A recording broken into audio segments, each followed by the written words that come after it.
Во услови на се поголем евроскептицизам и несигурност за проширувањето на Европската Унија во Македонија мора да се постигне широк консензус на сите политички чинители за европската иднина на земјата да биде се поизвестна.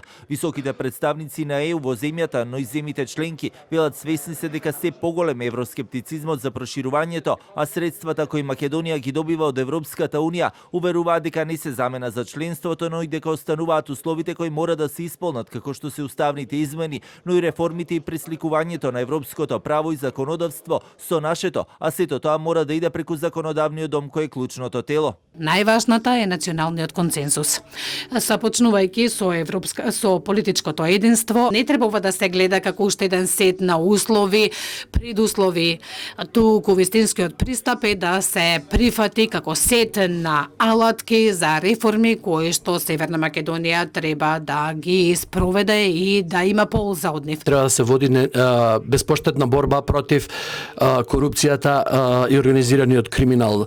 Реформската агенда не представува субститут или замена за членство во Европската Унија. Имате одговорност и можете да дадете приоритет на законодавството на Европската Унија и да се концентрирате на донесување закони кои се во согласно со стандардите и прописите на Европската Унија.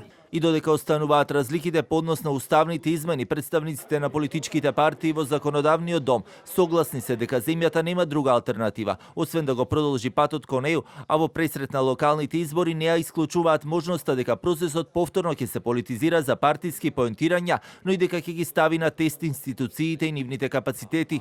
Се докажа дека вистинските предизвици за нас во овој процес никогаш не биле реформските прашања, туку за жал идентитетските прашања. Сметам дека премногу долго трае нашиот пат кон Европската Унија, сме дале многу жртви, не сме виделе многу голем резултат, причините сите ги знаеме, меѓутоа се поставува прашањето треба ли сега да се откажеме. После све имам впечаток некогаш дека иако сме административно можеби поблиску, некако сме вредносно подалеку.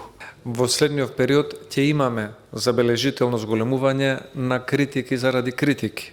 Предизборието ќе носи некогаш и повеќе политизација на критиките наместо нивен квалитет, но сепак како пратеници без разлика дали доаѓаме од власта или од опозицијата, треба да бидеме критични, основано критични, за да зголемиме продуктивноста на извршната власт. Собраниската дебата за реформската агенда 2024-2027 на Комисијата за европски прашања и Националниот совет за евроинтеграција помина без поголема дискусија, но со официјалните говори на поканетите представници.